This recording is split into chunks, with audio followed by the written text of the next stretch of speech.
यह सवाल हमेशा ही लोगों के मन में उठता है कि केदारनाथ मंदिर को आखिर किसने और किस उद्देश्य से बनाया। सबसे बड़ी पहेली यह है कि इस पवित्र मंदिर का शिवलिंग अन्य शिवलिंग से इतना भिन्न क्यों है। हजारों वर्ष पहले जब विज्ञान का कोई नामो निशान नहीं था, उस समय के लोग इस अद्भुत संरचना को बनाने के लिए इंटरलॉकिंग जैसी अत्याधुनिक तकनीक का ज्ञान कैसे रखते थे। और यह मंदिर 400 वर्षों तक बर्फ के नीचे दबा होने के बावजूद कैसे बिना किसी क्षति के सुरक्षित रहा। एक और रहस्यमयी पहलू यह है कि जब मंदिर के कपाट छिपे में महीनों के लिए बंद रहते हैं, तब भी अंदर जलने वाला दीपक कैसे लगातार जलता रहता है। ऐसा कौन सा अदृश्य स्रोत है जो इस दीपक को बुझने नहीं देता। और फिर 2013 की विनाशकारी बाढ़ के दौरान जब पूरा क्षेत्र तबाह हो गया था, तो मंदिर को बचाने के लिए पीछे से आई विशालकाय भीमशिला को वहां किसने रखा। क्या यह सब महज संयोग था या फिर यह किसी दिव्य शक्ति का असाधारण चमत्कार। इन सभी रहस्यमय घटनाओं के उत्तर अब तक विज्ञान के पास भी नहीं है। केदारनाथ धाम के इन अनसुलझे रहस्यों को जानने के लिए हमारे साथ बने रहिए। हम आपको इस प्राचीन धाम के उन अनसुने रहस्यों से रूबरू कराएंगे जिनका जवाब आज भी पूरी तरह से अज्ञात है।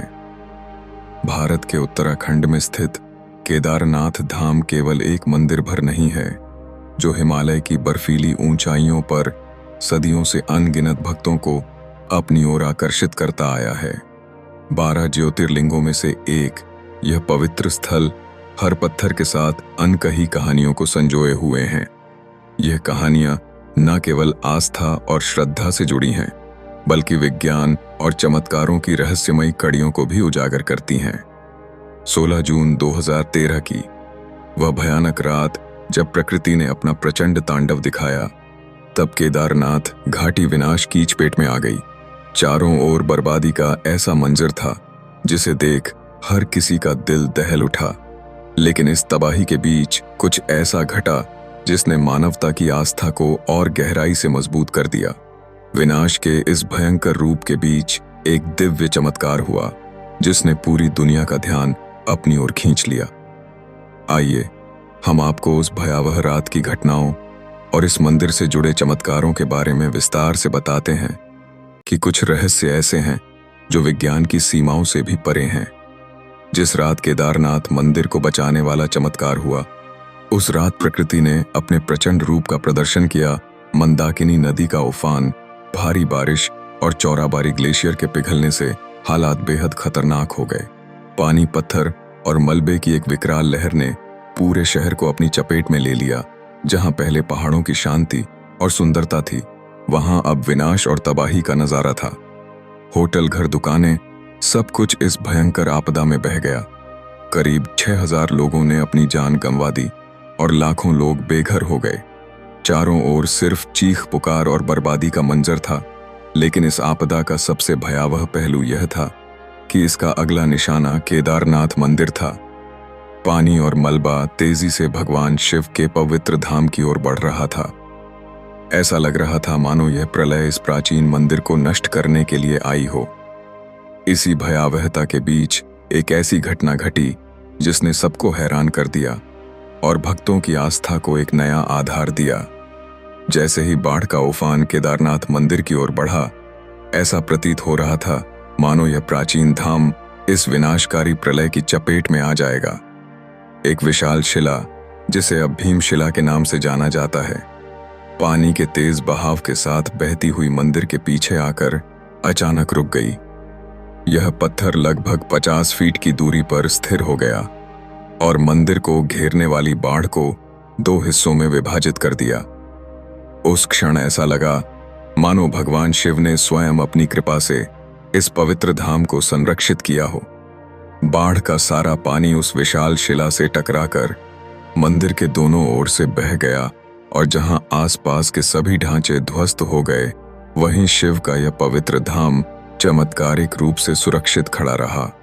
यह घटना भक्तों के लिए केवल एक प्राकृतिक संयोग नहीं, बल्कि शिव की दिव्य उपस्थिति और उनकी कृपा का जीता जागता जागता प्रमाण पिता प्रमाण बन गई।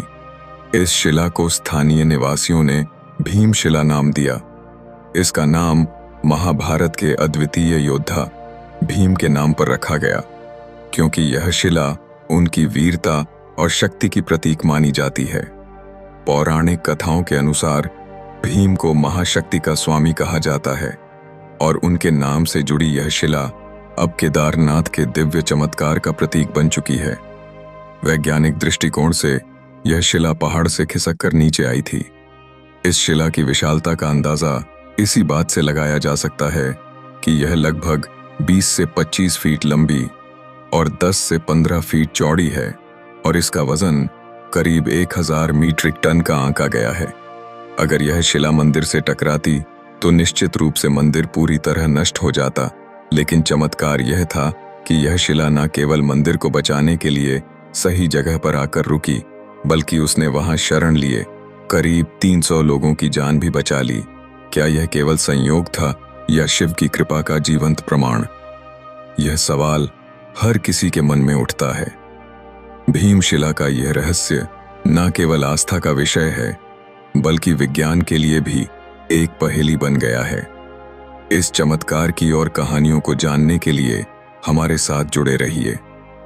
हम सबके मन में यह सवाल जरूर उठता है कि 2013 की विनाशकारी जल प्रलय के बावजूद केदारनाथ मंदिर आज भी अपनी पूरी मजबूती और भव्यता के साथ कैसे खड़ा है।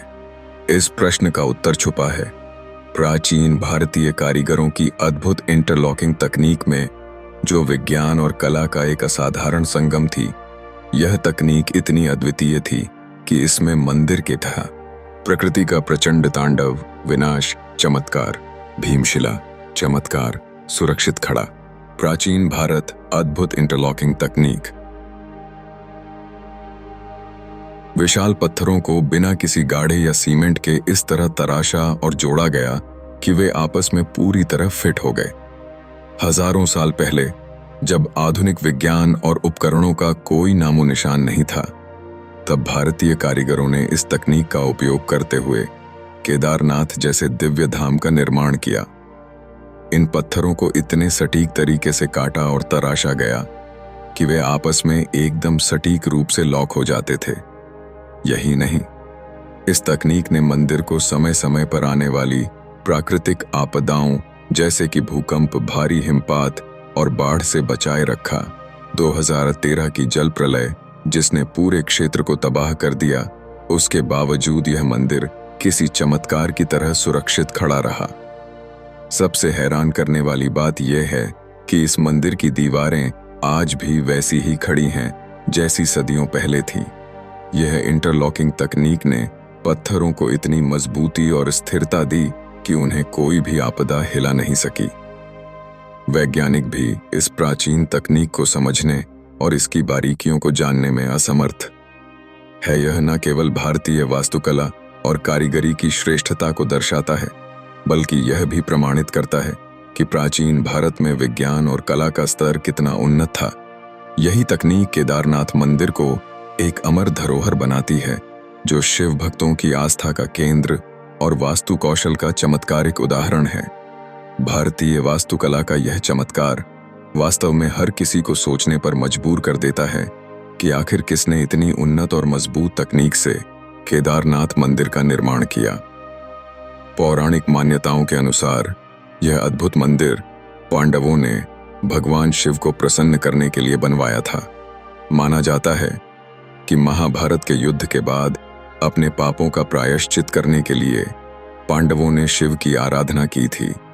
शिव की तपस के लिए इस पवित्र धाम का निर्माण किया गया। दूसरी ओर ऐतिहासिक और पुरातात्विक मान्यताओं के अनुसार इस मंदिर का पुनर्निर्माण आदि शंकराचार्य ने 8वीं शताब्दी में करवाया, जो हिंदू धर्म के महान संत और विचारक थे। मंदिर को इतने सटीक ढंग से डिजाइन किया गया है कि यह प्राकृतिक आपदाओं को झेलने में सक्षम है, चाहे वह भूकंप हो, भारी हिमपात हो या विनाशकारी बाण। अगर आपके मन में भी यह इच्छा है कि भोलेनाथ के चरणों में शीश झुकाकर उनका आशीर्वाद प्राप्त करें, तो इसे अपने हृदय की गहरी भावना से प्रकट करें। कमेंट में हर हर महादेव लिखकर अपनी आस्था व्यक्त करें। विश्वास रखें, बाबा भोलेनाथ आपकी हर मनोकामना अवश्य पूरी करेंगे। तो चलिए केदारनाथ धाम के इतिहास और रहस्यों की इस यात्रा को जारी रखते हैं और जानने की कोशिश करते हैं कि इस मंदिर से जुड़े और कौन कौन से गूढ़ रहस्य हमारी आस्था और वास्तु कौशल का प्रमाण है। इस अद्भुत धाम के निर्माण को लेकर 3 प्रमुख कथाएं प्रचलित हैं, जिनमें सबसे प्रसिद्ध कथा महाभारत से जुड़ी हुई है। आइए जानते हैं इस कथा के माध्यम से मंदिर के निर्माण की कहानी। पौराणिक ग्रंथों के अनुसार महाभारत का युद्ध समाप्त होने के बाद पांडवों ने कौरवों पर विजय प्राप्त की। युधिष्ठिर को हस्तिनापुर का राजा घोषित किया गया और उन्होंने लगभग 4 दशकों तक न्यायपूर्ण तरीके से राज्य का संचालन किया। लेकिन युद्ध में हुई हानि और निर्दोष लोगों की मृत्यु का पाप उनके मन को निरंतर कचोट होता रहा। अपने पापों से मुक्ति पाने और भगवान शिव का आशीर्वाद प्राप्त करने के लिए पांडवों ने शिव की खोज में हिमालय की ओर रुख किया। भगवान शिव उनसे नाराज थे और पांडवों से दूर रहने के लिए कई बार अपना रूप बदलकर छिप गए। कहा जाता है कि अंततः केदारनाथ के इस पवित्र स्थान पर पांडवों को शिव के दर्शन हुए और उनकी आराधना के फलस्वरूप इस स्थान को मंदिर रूप में स्थापित किया गया। यह स्थल शिव की भक्ति और तपस्या का प्रतीक बन गया और पांडवों की कथा ने इसे और भी पवित्र और महत्वपूर्ण बना दिया। एक दिन पांडव भगवान श्री कृष्ण के साथ बैठे हुए महाभारत के भयंकर युद्ध और उसकी घटनाओं की समीक्षा कर रहे थे। युद्ध की भयानक स्मृतियां उनके मन में गहरी छाप छोड़ चुकी थीं। चर्चा के दौरान पांडवों ने अपनी चिंता प्रकट करते हुए श्री कृष्ण से कहा, हे नारायण, हमने अपने बंधु बांधव और गुरुजनों का वध किया है और यह कलंक हमारे सिर पर सदा रहेगा। हमें यह बताइए कि इस पाप से मुक्ति का क्या उपाय है। श्री कृष्ण ने गंभीरता से उत्तर दिया, भले ही तुमने धर्म के पक्ष में युद्ध लड़ा हो और विजय प्राप्त की हो, लेकिन अपने बंधु बांधव और गुरुजनों का वध करने का पाप तुम्हारे सिर पर है। यह पाप तुम्हारे लिए तब तक बोझ बना रहेगा जब तक तुम इससे मुक्ति नहीं पा लेते। इस पाप से तुम्हें केवल महादेव ही मुक्त कर सकते हैं। अब समय आ गया है कि तुम भगवान शिव की शरण में जाओ।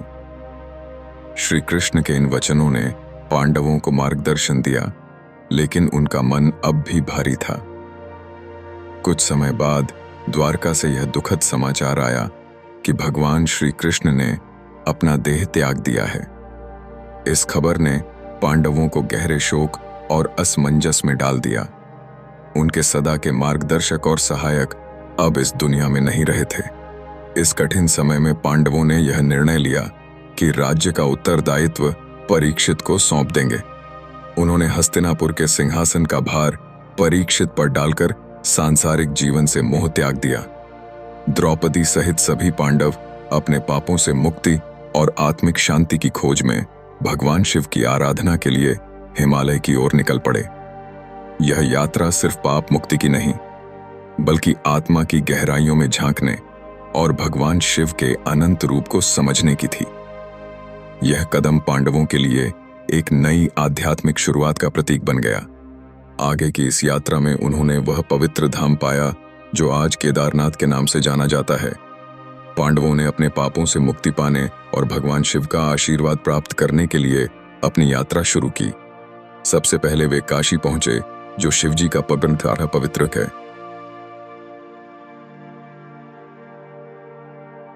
धाम माना जाता है, लेकिन शिवजी ने वहां दर्शन नहीं दिए। इसके बाद पांडव कई अन्य पवित्र स्थलों पर गए, लेकिन हर बार शिवजी उनसे बचने के लिए वहां से प्रस्थान कर जाते हैं। इस खोज में पांडव अंततः हिमालय की ऊंचाइयों तक पहुंच गए। शिवजी, जो पांडवों की भक्ति और उनकी खोज से परिचित थे, ने पांडवों को आते देख नंदी का रूप धारण कर लिया और पशुओं के झुंड में शामिल हो गए। भगवान शिव को पाने के लिए भीम ने एक चालाक योजना बनाई। उन्होंने विशाल रूप धारण कर अपने पैर केदार पर्वत के दोनों ओर फैला दिए ताकि कोई भी पशु उनके पैरों के बीच से निकल ना सके। लेकिन नंदी के रूप में भगवान शिव ने इस योजना को भांप लिया और उन्होंने भीम के पैरों के नीचे से गुजरने की बजाय अपना रास्ता बदल लिया। यह देखकर भीम को नंदी पर संदेह हुआ और उन्होंने तुरंत पहचान लिया कि यही भगवान शिव हैं। उन्होंने नंदी रूपी शिवजी को पकड़ने का प्रयास किया, लेकिन शिवजी ने धरती में समाना शुरू कर दिया। भीम ने तुरंत शिवजी का पीछा किया और उनके पिछले हिस्से को पकड़ लिया। इस पर भगवान शिव ने पांडवों की भक्ति और उनके प्रयासों से प्रसन्न होकर उन्हें साक्षात दर्शन दिए। उन्होंने पांडवों को उनके सभी पापों से मुक्त कर दिया और आशीर्वाद दिया। तभी से भगवान शिव यहाँ नंदी की पीठ के रूप में पूजे जाते हैं और यही कारण है कि केदारनाथ का शिवलिंग अन्य शिवलिंग से अलग है। यह शिवलिंग नंदी के पीठ के आकार का है, जो भगवान शिव की अनोखी उपस्थिति और पांडवों की भक्ति का प्रतीक है।